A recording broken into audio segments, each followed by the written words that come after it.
বিড়ালের মতো বাঁচতে চাই না, 100 বছর 1000 বছর সিংহের মতো বাঁচতে চাই 1 সেকেন্ড। ইতিমধ্যেই রাজসাক্ষী 2 জন পাওয়া গেছে। একজন সাবেক সরকার, এই ইন্টারিম গভর্নমেন্টের একজন উপদেষ্টা, তিনি বলেছেন আমরা ওদেরকে মেইন স্ট্রিম হতে দেইনি, ওরা পাওয়ার কথা ছিল 168, আমরা এদেরকে নামিয়ে এনেছি 68-তে। তাইলে তিনি স্বীকার করে নিয়েছেন যে একটা নিরপেক্ষ সরকারের অংশ হয়ে তিনি দেশবাসীর সাথে বিশ্বাসঘাতকতা করেছেন। তিনি বলেন নাই যে আমি নামিয়ে এনেছি, বলেছেন আমরা নামিয়ে এনেছি বহু বছর। তাইলে বাকি বচনগুলা কারা? এদের চেহারাও জাতির সামনে আপনি একটু বলে দেন, একা এ দায় নিবেন কেন?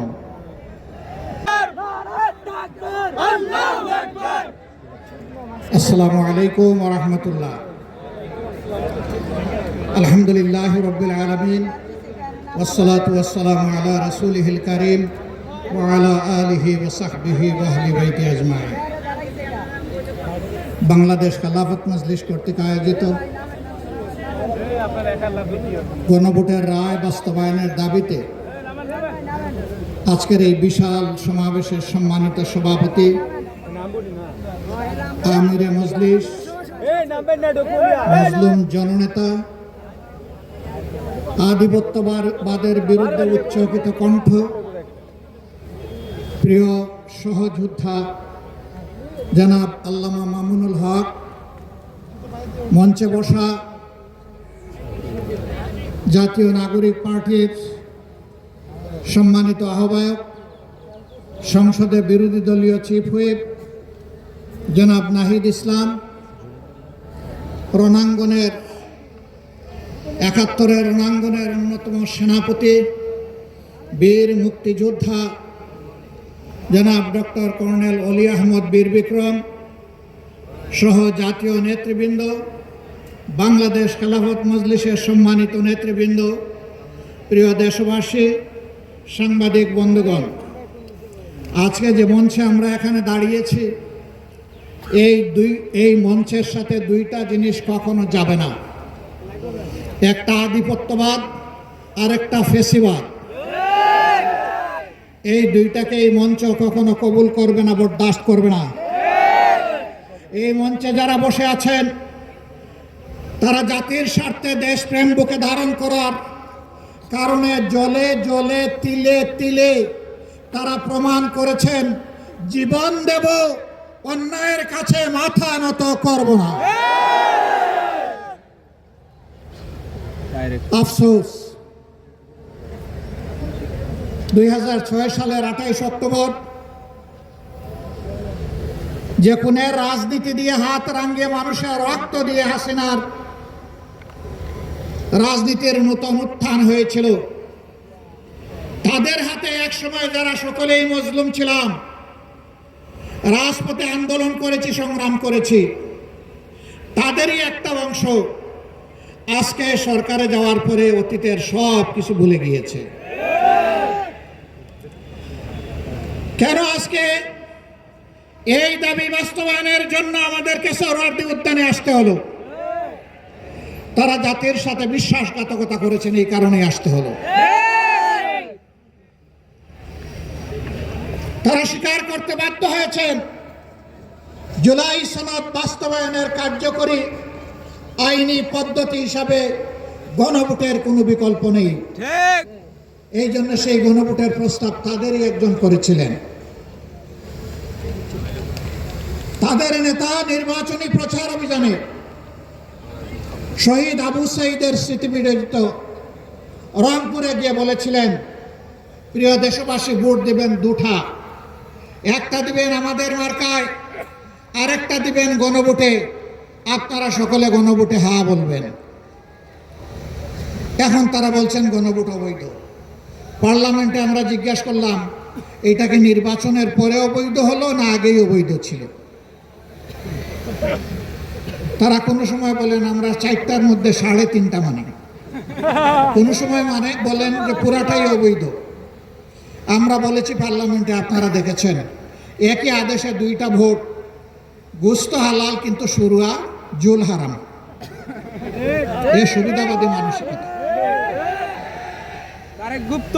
আমাদের সম্মানিত সহকর্মী এবি পার্টির চেয়ারম্যান বলেছেন 71 সালে জনগণের রায়কে অমান্য করার কারণেই একটি যুদ্ধ অনিবার্য হয়ে উঠেছিল। যারা রায় অস্বীকার করেছিলেন তাদের পরিণতি ভালো হয়নি। এবারও যারা রায় অস্বীকার করছেন তারা নিজেদেরকে মুক্তিযুদ্ধের অবিসংবাদিত অংশ মনে করেন। আমরা বলি সেই মুক্তিযুদ্ধকেই সম্মান করে আবার রায়টা মেনে নেন। এই রায় মেনে নিলে আমরা এই স্টেজে দাঁড়িয়ে এই দাবিতে আর বক্তব্য দেব না। কিন্তু এই রায় যদি না মানেন, মহান আল্লাহকে সাক্ষী রেখে বলছি, এই রায় বাস্তবায়ন না হওয়া পর্যন্ত আমাদের আন্দোলনে আমরা কোনো ধরনের বিশ্রাম নেব না। আন্দোলন চলবে সংসদে, আন্দোলন চলবে রাজপথে। নাহিদ ইসলাম বলেছেন একসময় রাজপথ আর সংসদ প্রয়োজনে একাকার হয়ে যাবে।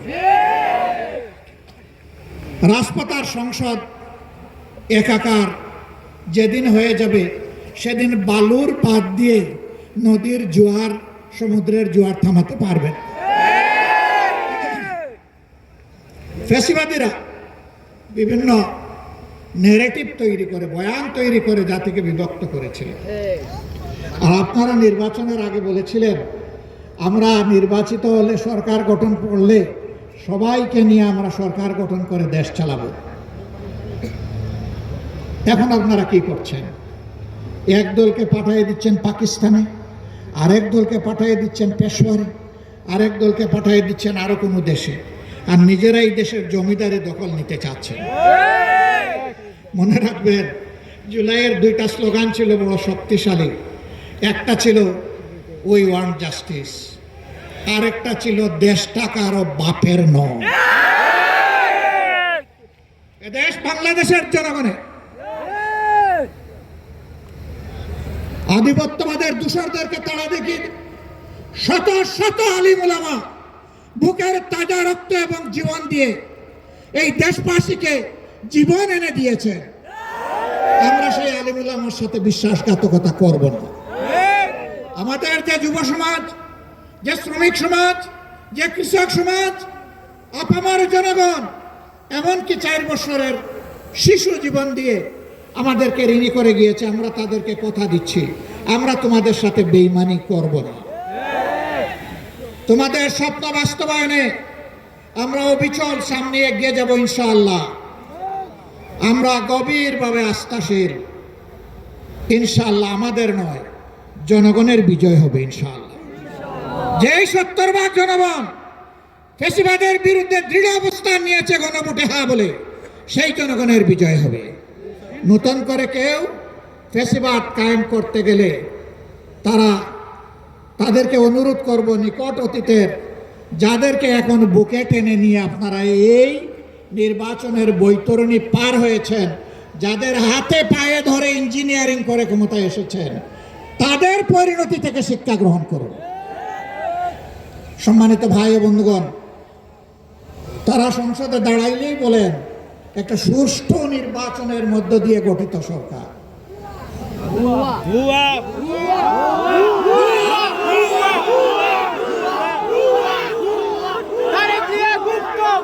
সরকার যদি সুষ্ঠু নির্বাচনেই গঠিত হয় তাহলে বারবার দাঁড়াইয়া বলতে হয় কেন?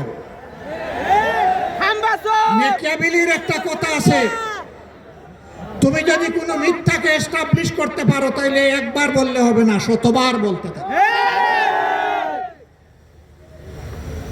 হ্যাঁ, ইতিমধ্যেই রাজসাক্ষী 2 জন পাওয়া গেছে।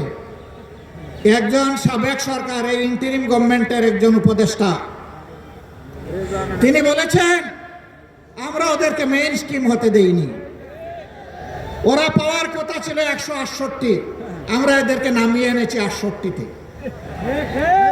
তাইলে তিনি স্বীকার করে নিয়েছেন যে একটা নিরপেক্ষ সরকারের অংশ হয়ে তিনি দেশবাসীর সাথে বিশ্বাসঘাতকতা করেছেন। তিনি বলেন নাই যে আমি নামিয়ে এনেছি, বলেছেন আমরা নামিয়ে এনেছি বহু বছর। তাইলে বাকি বচনগুলা কারা? এদের চেহারাও জাতির সামনে আপনি একটু বলে দেন, একা এ দায় নিবেন কেন? আরেকজন সংসদের ভিতরে স্থানীয় সরকার পল্লী উন্নয়ন প্রতিমন্ত্রী, তিনি বলেছেন যুবকরা ছাত্ররা আন্দোলন করে ফেসিবাদের পতন ঘটিয়েছে, আমরাও ছিলাম। তবে ডক্টর মোহাম্মদ ইউনূস ক্যাপ্টেনের হাতে লন্ডনে গিয়ে পতাকা দিয়ে এসেছেন, ক্যাপ্টেনের হাতে নাকি ট্রফি দিয়ে এসেছেন। ট্রফি যদি আগেই ক্যাপ্টেনের হাতে চলে যায় তাহলে এটা ছিল নির্বাচন নামের তামসা।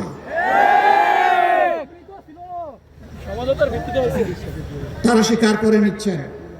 মৌলানা মামুনুল হক সংসদে গেলে কি হতো,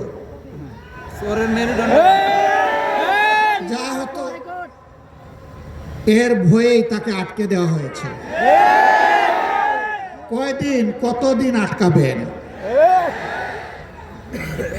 ইনশাআল্লাহ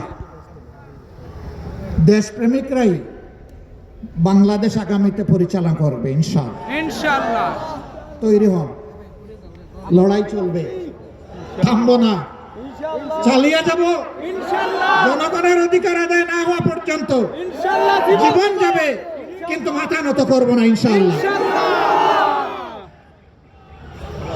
আজকের এই সমাবেশ থেকে আমরা আরেকবার প্রতিজ্ঞা নিলাম, ইনশাআল্লাহ জুলাইকে সম্মান করব, বুকে ধারণ করব, জুলাইয়ের সাথে বেঈমানি করব না।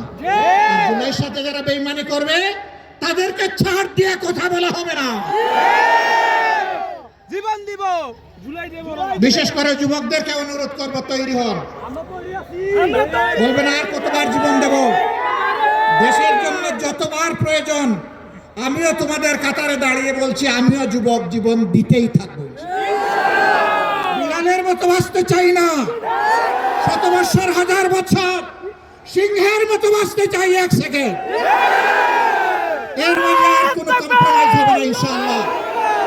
আধিপত্যবাদের কোন ষড়যন্ত্র বরদাস্ত করা হবে না, সব কিছুকে ছিন্ন ভিন্ন করে দেওয়া হবে ইনশাআল্লাহ। সবাইকে আবারও আরেকটি অনিবার্য লড়াইয়ের জন্য প্রস্তুতি নেওয়ার আহ্বান জানিয়ে আমার বক্তব্য এখানেই শেষ করছি। আল্লাহ হাফেজ। বাংলাদেশ জিন্দাবাদ, বাংলাদেশ খেলাফত মজলিস জিন্দাবাদ। আসসালামু আলাইকুম ওয়া রাহমাতুল্লাহ।